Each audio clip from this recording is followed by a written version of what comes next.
کہ ہماری یہ حالت بن چکی ہے کہ موت کا نام سنتے ہی ہمارے رونگٹے کھڑے ہو جاتے ہیں۔ حالانکہ یہ یقین ہے کہ موت کا وقت مقرر ہے، پتہ نہیں کب آ جائے، کس وقت آ جائے، کس حال میں آ جائے۔ کسی انسان کو معلوم نہیں ہے کہ فلاں سال، فلاں مہینے، فلاں ہفتے، فلاں دن، فلاں گھنٹے، فلاں وقت، فلاں جگہ کس حال میں موت آنی ہے۔ پھر بھی انسان موت سے نفرت کرے تو اس سے بڑا بیوقوف کوئی نہیں۔ یاد رکھنا، جو موت سے بھاگتا ہے، موت بھی ہر وقت اسے بھگاتی ہے، پریشان کرتی ہے۔ وہ نہ زندوں میں رہتا ہے نہ مردوں میں۔ اللہ کے ہاں اس دنیا کی حیثیت مچھر کے پر کے برابر بھی نہیں، سمندر کے قطرے کے برابر بھی نہیں، بکری کے مرے بچے کے برابر بھی نہیں۔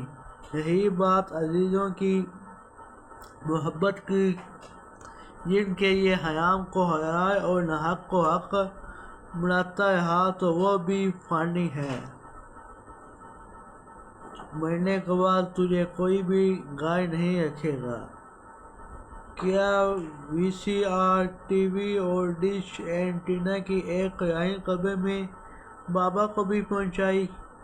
جب انسان مر جاتا ہے کہتے ہیں جلدی کرو وگرنہ بدبو چھوڑ جائے گا۔ کوئی گاڑی کے نیچے آ کر مر جاتا ہے، کوئی بیمار ہو کر اور کوئی ڈوب کر یا ذاتی اغراض کے قتل ہوتا ہے۔ کون رشتہ دار ہے جو اسے گلے لگاتا ہے؟ کوئی 8 دن بھی گھر میں رکھنا گوارا نہیں کرتا۔ وہ بیوی جس کا ایک نخرہ پریشانی انسان برداشت نہیں کرتا، اسے کہیں ذرا اب بھی اس کے لیے نہ جانے کتنی بیچاری عورتوں اور مردوں کو پریشان کرتا تھا، اسے کہیں ذرا اب بھی اس سے اسی طرح محبت کرو۔ وہ بچے جن کی پریشانی برداشت نہ کر سکتا تھا، جو گلے میں ہاتھ ڈال کے کہتے تھے بابا یہ چاہیے، یہ نہیں چاہیے۔ کتنے معصوم بچوں کے ہاتھ کاٹ کر انہیں خوش کرتا تھا۔ غرض اسی طرح تمام رشتہ دار ذرا اب بھی اس سے اسی طرح محبت کریں، کوئی نہیں کرتا۔ منو مٹی کے نیچے دبا کر چلے آتے ہیں، اکیلا چھوڑ کر چلے آتے ہیں، اور خود اس کے بنائے ہوئے محلوں، کوٹھیوں اور بنگلوں میں رہتے ہیں، اس کی خریدی ہوئی کاروں میں گھوم رہے ہوتے ہیں، اور جو گھر میں صدقہ جاریہ چھوڑ گیا، ہاں وی سی آر، ٹی وی پیچھے اس سے لطف اندوز ہو رہے ہیں، گھوم پھر رہے ہیں، سردیوں میں ہیٹر اور گرمیوں میں اے سی سے فوائد حاصل کر رہے ہیں، اور یہ قبر میں اکیلا پڑا ہوتا ہے۔ جن کا سردیوں میں اتنا خیال رکھتا تھا، کیا کبھی وہ اسے گرم کپڑے دینے آئے، ٹھنڈے کپڑے دینے آئے، موسم کے لحاظ سے سہولیات فراہم پہنچانے آئے؟ ہرگز نہیں۔ یا کوئی گاڑی میں آئے؟ کیا اولاد اپنے دوستوں احباب، لڑکے اپنے دوستوں اور لڑکیاں اپنی سہیلیوں سمیت پردہ کرنے آئے؟ کیا اس کے لیے سب نے دعا کی اور نیک کام کیے کہ بابا کس حال میں ہے، اسے فائدہ پہنچے؟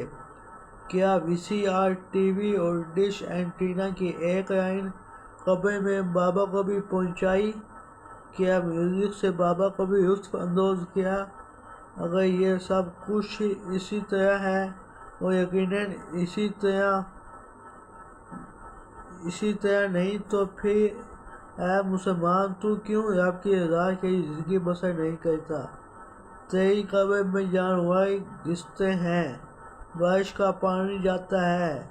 میرے عزیز، افسوس تو پھر نہیں کہ اگر تیرے ساتھ تیری قبر کے ساتھ یہ برتاؤ ہو، لیکن اللہ نے تجھے بخش دیا ہو تو ٹھیک ہے، ورنہ یاد رکھو اس وقت کو یاد کا یہ سب قریب بیٹھے ہوں گے، کوئی موت سے چھڑا نہ سکے گا۔ کبھی تو بڑے بڑے ہنستے بستے گھرانے تباہ کر دیا کرتا ہے، تیرے بیٹے جن پر تجھے فخر تھا، رشتے دار، دوست و احباب جو تیری طاقت کا سرچشمہ تھے، جو آن کی آن میں محلے کے محلے، گاؤں کے گاؤں، شہر کے شہر، ملک کے ملک تیرے ایک اشارے پر خاک میں ملا دیتے تھے، آج موت کو تجھ سے نہ روک سکے۔ تجھے لباس ملے گا تو وہ بھی کیا معلوم نصیب بھی ہوگا کہ نہیں، عزیزوں کو تیری موت کا پتہ چلے گا کہ نہیں، کوئی اس وقت تجھے پانی پلانے والا بھی ہوگا کہ نہیں، تم صرف پانی کی ہی قدر جانے۔ ادھر تجھے قبر میں ڈال کر آتے ہیں، فرشتے تیری مہمان نوازی کرتے ہیں، تو اب دنیا بھول جاتا ہے، اور ادھر تیرے رشتے دار تیرے اپنے گھر میں جسے تو نے بڑی محبت سے بنایا تھا، تیری بڑی بڑی تصویروں کے سامنے وراثت پر رہ رہے ہوتے ہیں۔ ہارون رشید سے پوچھا گیا، اگر پانی کا ایک گلاس نہ ملے تو کیا کرے؟ کہا، آدھی سلطنت دے کر حاصل کروں گا۔ کہا گیا، اگر وہ اندر ہی رک جائے، نکلے نہ تو؟ کہا، باقی آدھی سلطنت دے کر یہ کام بھی کر لوں گا۔ پوری سلطنت کی قیمت ایک پانی کا گلاس، اللہ کا اتنا شکر ادا کریں کم ہے، اس نے صحت دی ہے۔ ایک وہ جو موت کے پیچھے پڑ جاتا ہے، وہ موت اس سے بھاگتی ہے۔ سیدنا صدیق اکبر رضی اللہ تعالیٰ عنہ نے خالد بن ولید رضی اللہ تعالیٰ عنہ سے فرمایا، خالد تو موت کے پیچھے پڑے گا، موت تیرے آگے آگے بھاگے گی۔ دنیا نے دیکھا، خالد رضی اللہ تعالیٰ عنہ نے اس بات پہ عمل کیا، موت ان سے بھاگتی رہی، کیونکہ وہ موت کو اس طرح عزیز سمجھتے تھے جس طرح کافر زندگی اور شراب کو عزیز سمجھتا ہے۔ اس طرح بے شمار اکابر رہے ہیں جو موت کو آگے آگے بھگاتے رہے۔ افغانستان میں جلال آباد کے قریب ایک گاؤں میں ہمارے مورچے تھے، پیچھے قرارگاہیں تھیں، عربوں کی، افغانیوں کی اور پاکستانیوں کی، مجھے اس وقت ذاتی منشیں نہیں آئی تھی۔ وہاں ایک افغانی بابا بزرگ رہتے تھے، اسی گاؤں کے باشندے تھے۔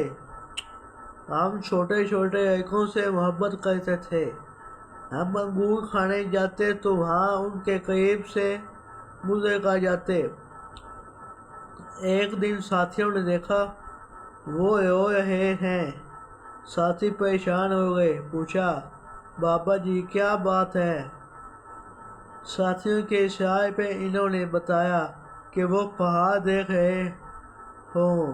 ساتھیوں نے کہا، ہاں، جب اس علاقے میں آئے، میں نے اور میرے بھائی نے جہاد شروع کیا، ان کے ٹینک کے چین میں کپڑا پھنسا کر ان کے شیشوں پر گالا مرغ یعنی کچرا لگا کر انہیں فرات درے میں روکا۔ پورا کانوائے رک گیا۔ اس پہاڑ پہ اللہ نے میری بیوی کو بیٹا دیا، جو اسے اسی حالت میں پاکستان لے گئی۔ اب وہ لڑکا 13 سال کا ہوا۔ کل وہ سامنے دریا کے دوسری طرف کھیروا رٹن ماسکو میں اپنے چچا کے ساتھ حملہ میں شریک تھا، شہید ہو گیا ہے۔ مجھے افسوس اس بات کا ہے، جہاد میں پیدا ہو کر ہم پر فضیلت رہ گیا، ہم مسلسل جہاد میں ہیں، شہادت مل نہیں رہی، اور ادھر بڑھاپا تیزی سے آ رہا ہے۔ موت اپنے وقت پہ آ ہی جاتی ہے۔ جو مخلص ہوتے ہیں، اللہ کی رضا کے لیے نکلتے ہیں، وہ موت کو اپنی دلہن سے زیادہ عزیز سمجھتے ہیں اور اس کی تلاش میں رہتے ہیں، اللہ کے دین کے دشمنوں کو مارتے ہیں، موت کا خوف ان کے قدم نہیں روک سکتا۔ ادھر یہ سیٹھ جی، وزیر جی، صدر جی، وزیر اعظم صاحب ہر وقت خوف ڈاکو نہ مار دیں، اس طرح کا کھانے سے بیماری کا شکار ہو جائیں گے۔ اتنے مالدار ہو کر صرف آلوؤں کے اور پر گزارا ہو رہا ہے، کچی سبزیوں پر یا سبزیوں کے پانی پہ گزارا، ان پر دیگر اجزاء کی نعمتیں بند ہو جاتی ہیں۔ ادھر مجاہدین کئی دن خشک ٹکڑے کھا کر گزارا کرتے ہیں یا درختوں کے پتے کھا کر اپنی غذا کی کمی پوری کرتے ہیں، اپنے روزے رکھتے ہیں اور کھوتے ہیں۔ اللہ پاک ایسا مزہ پیدا کر دیتا ہے کہ بڑے سے بڑے ہوٹلوں، امیر سے امیر گھروں کا کھانا ان کے خشک ٹکڑوں اور پتوں کے سامنے کوئی حیثیت نہیں رکھتا۔ آج مسلمان ہر لحاظ سے کفر سے زیادہ ہیں، پھر بھی ذلیل و خوار ہو رہے ہیں۔